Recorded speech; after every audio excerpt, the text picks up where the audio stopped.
Pausa comercial y continuamos con más de nuestra programación. Tenemos ya en presencia de la candidata a la Asamblea Nacional por Guayas, Distrito 2 por Creo. Ella es Karen Candado. ¿Cómo está? Qué gusto tenerla aquí. Bienvenida a los micrófonos de Unión Radio. Encantada, mi estimada. Gracias por la invitación y saludos a los Radio Escucha. Coméntenos, ¿quién es Karen Candado y por qué decidió ir al Poder Legislativo? ¿Por qué aspira a la Asamblea Nacional?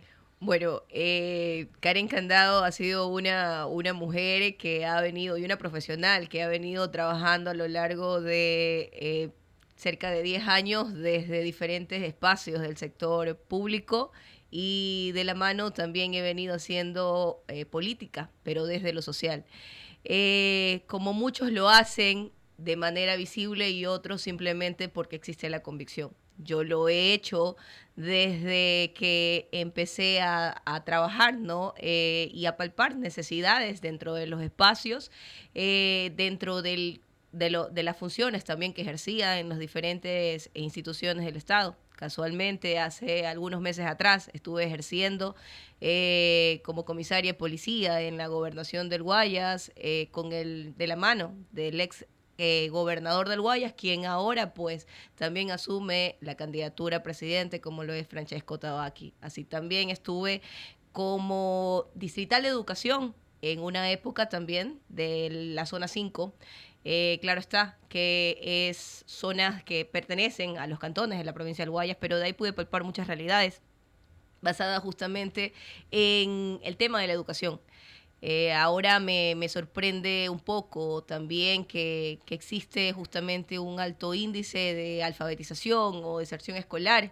Y recuerdo que cuando estaba también asumiendo ese espacio, esas funciones, pues había mucho esa necesidad, ¿no? Recordemos también que la pandemia también nos afectó mucho y hubieron muchos estudiantes, jóvenes y adolescentes que les tocó o se vieron obligados a dejar las aulas, y estamos viendo consecuencias en la actualidad. El tema que ha conllevado justamente a asumir este reto ha sido por esa razón, ¿no? Al palpar necesidades desde el ámbito de educación, de la falta de empleo, de mujeres que son víctimas de violencia, de la criminalidad o de los secuestros, de la inseguridad que cada vez está incrementándose en vez de disminuir. Pero ¿cómo usted aspira realmente a ir a hacer frente a estos problemas? Porque ya aquí se ha legislado, hay hasta un Ministerio de la Mujer, entonces hay bastantes leyes que están allí y que de pronto no se ejecutan. ¿Cómo va a hacer que usted esto realmente ahora sí se cumpla en la línea de lo que le preocupa a la ciudadanía? Exacto. Mire, precisamente porque desde el Poder Legislativo todos tenemos que entender que cada poder es independiente y que tiene sus funciones. En el caso del Poder Legislativo, pues hay solo dos funciones, que es la de legislar y de fiscalizar. Pero es ahí justamente donde me tocaría actuar en el caso de que la ciudadanía me permita servirles desde ese espacio, ¿no? ¿Por qué? Porque previo a crear leyes, porque es importante proponer y presentar proyectos de ley, pero previo a crear leyes, ¿por qué no revisar las que ya están ejecutadas? Pero lastimosamente,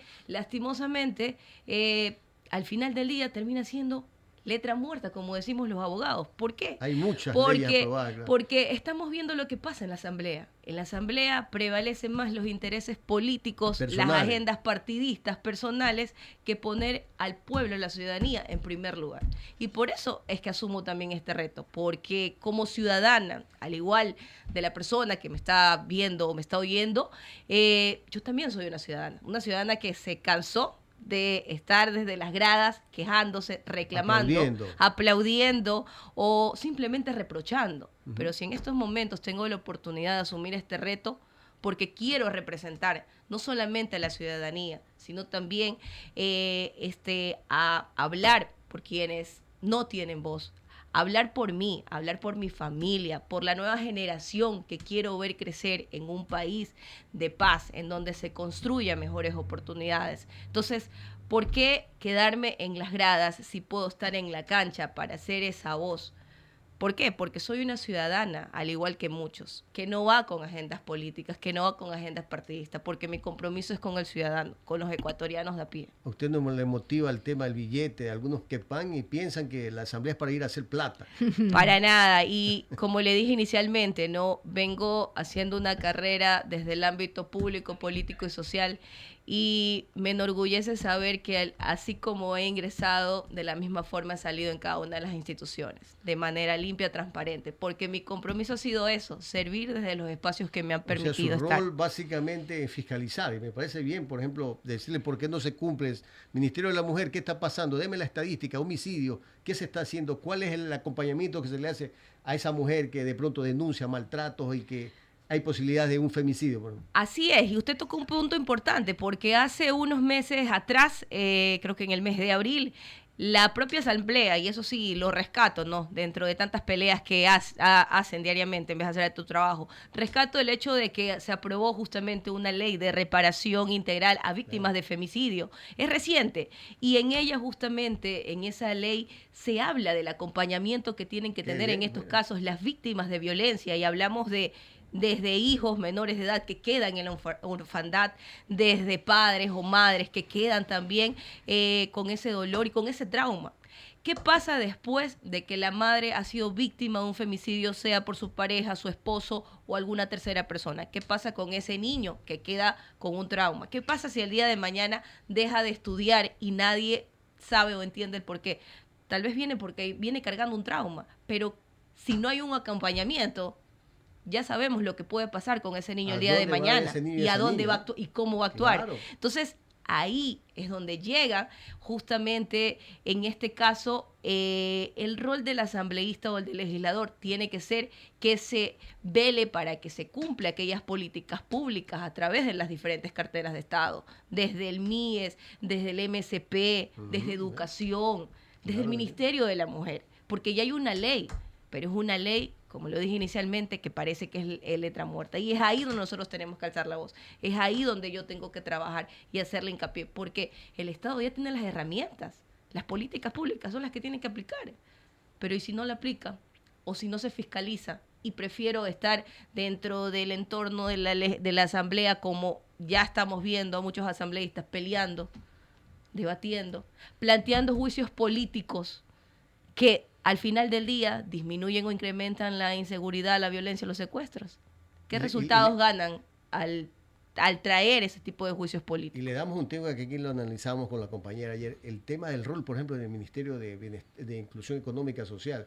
Si está usted en esa línea de defensa del tema social, aquí hablamos de la mendicidad. Mire usted. De la explotación infantil también, Karen. Así es. Usted, allí nadie dice nada. Y observamos ayer, y hay leyes, hay sanciones, pero no se cumplen, ¿no? O sea, no hay quien haga cumplir realmente. Correcto. Y le damos ese tema para que usted se empodere. Mire que es un tema a nivel nacional. Y ya que usted tocaba, Karen, el tema de la fiscalización, de pronto no se hace una verdadera fiscalización a quienes realmente debería verse, a quienes realmente debería dirigirse, o solamente fiscalizamos a los más notorios. Karen, ¿cómo usted evalúa aquello? Debería existir. A ver, si nuestro rol es fiscalizar, y sabemos que dentro del Poder Ejecutivo tienen diferentes carteras de Estado, yo no puedo ser selectiva al decir, bueno, voy a fiscalizar esto o voy a proponer a la Asamblea que se fiscalice solo esta institución. Todas las carteras del Estado deben de estar abiertas a ser fiscalizadas, porque debemos de saber cómo se está ejecutando. Por ejemplo, en el Ministerio de Salud Pública, o sea, si realmente está llegando el verdadero acceso a la salud, a la ciudadanía, a la educación, si es que verdaderamente se está contemplando y si se está dando una educación de calidad. Si está llegando el tema de el desayuno, la alimentación escolar. Todo eso hay que fiscalizar. ¿Por qué? Porque todo parte de un acompañamiento. Y vuelvo como le digo, ¿no? O sea, no es tema de ser selectivo. Todas las carteras de Estado entran a fiscalización. Pero ahí viene la pregunta. ¿Por qué solo se inclinan en ciertas instituciones? ¿Qué hay detrás de la Asamblea? Tal vez acuerdos, pero no el bienestar o el porvenir de la ciudadanía. Y con respecto a la pregunta que usted me hizo también del tema de mendicidad, que cada vez ha incrementado, no solamente se ha incrementado la mendicidad, se ha incrementado también el tema del maltrato infantil, y todo eso conlleva a una conclusión, y es qué se está haciendo por ese grupo. Y es ahí en donde yo, como usted dice, quiero empoderarme. ¿Por qué? Porque son temas sensibles, pero lastimosamente, por alguna razón, aparte de ser vulnerable, no son visibles, y hay que visibilizarlo pues, en este ¿Pero momento. por qué, Karen? Porque no dan votos. Usted mismo lo respondió, pero sabe que aquí es algo importante que quiero rescatar. No dan votos, pero de ahí parte todo.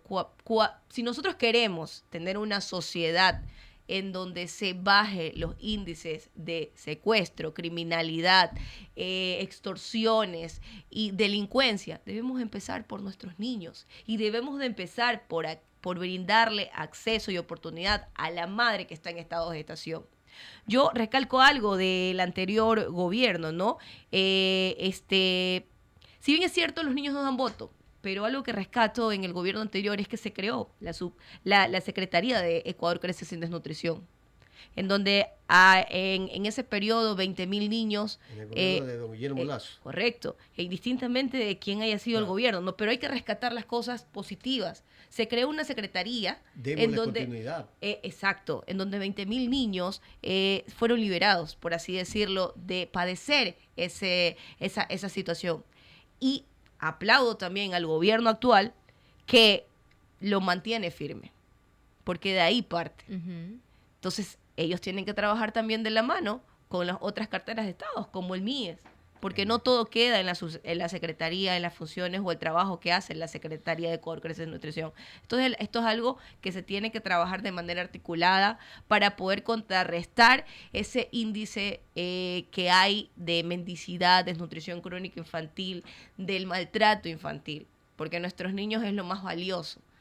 Ya, porque si queremos una sociedad que progrese, debemos de empezar por nuestros niños, nuestros jóvenes, nuestros adolescentes, indistintamente que no den voto.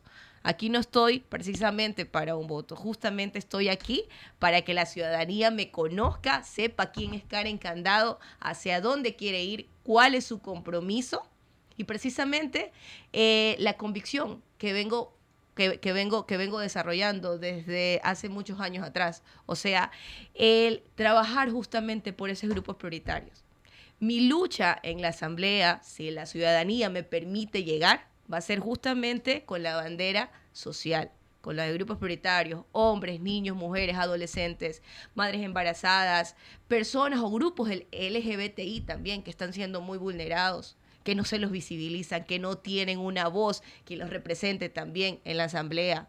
A los adultos mayores, que si bien es cierto, necesitan y deben también tener un acceso a la salud de manera digna, pero que a veces padecen inclusive para cobrar sus pensiones de jubilación. Así es, 8:21 y qué bonito, Karen, pensar diferente, porque aquí nosotros ya hemos entrevistado incluso al mismo candidato Francesco Tabaqui y a los candidatos a la asamblea, y creo que todos van en el camino del empleo, seguridad y crisis eléctrica, pero Karen Candado apuesta a ir a otra parte, que es lo social, y mirar hacia los grupos vulnerables que lamentablemente no son tan visibles como usted lo decía, y eso que nos estamos olvidando de los adolescentes y jóvenes que lamentablemente se consumen en la droga, y que ya no solamente es que se esconden, sino son tan visibles, pero invisibles para el gobierno, invisibles para las autoridades que realmente deben ver también por este sector, porque el mundo sería diferente, o al menos el país sería diferente. ¿También has pensado hacia allá, Karen, de pronto?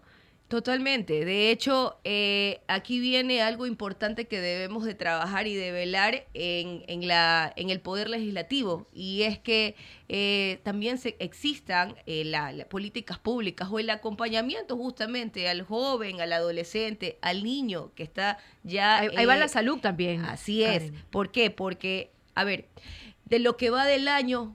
¿Cuántos centros de rehabilitación clandestino hemos visto que han sido clausurados? Al menos aquí en Guayaquil, muchos.